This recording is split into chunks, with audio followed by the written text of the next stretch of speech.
4 ish drejtuesit e UÇK-s do të kenë sot mundësinë të japin deklaratën e tyre përfundimtare në gjykatën speciale në Hag, përpara shpalljes së vendimit. Hashim Thaçi, Kadri Veseli, Jakub Krasniqi dhe Recep Selimi, të cilët ndodhen në paraburgim që prej nëntorit 2020, do të kenë secili nga 20 minuta në dispozicion për t'ju drejtuar trupit gjykues.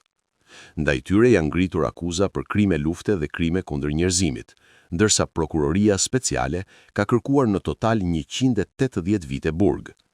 Avokatët mbrojtës i kanë kundërshtuar këto akuza, duke i cilësuar të pabazuara dhe duke kërkuar pafajësinë e plotë të të akuzuarve. Kërkesa për dënim u artikulua më 9 shkurt nga prokuroria e çështjes, Kimberly West, gjatë deklaratave përmbyllëe.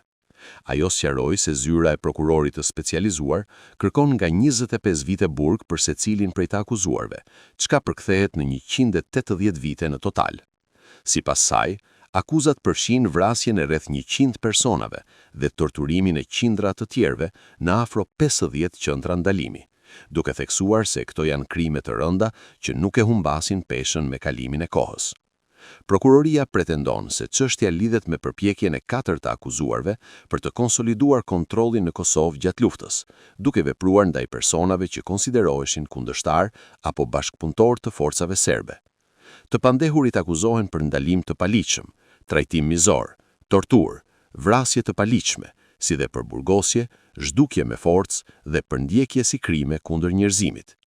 Ata janë deklaruar të pafajshëm për të gjitha pikat e aktakuzës, e cila mbulon periudhën mars 1998, shtator 1999 në disa zona të Kosovës dhe në veri të Shqipërisë. Aktakuza u konfirmua më 26 tetor 2020 dhe pas publikimit të saj më 5 nëntor, të akuzuarit u transferua në qendrën e paraburgimit në Hag. Tashmë, pas përmbylljes së deklaratave, vendimi i mbetet trupit gjykues, i cili ka deri në 3 muaj kohë për ta shpallur atë.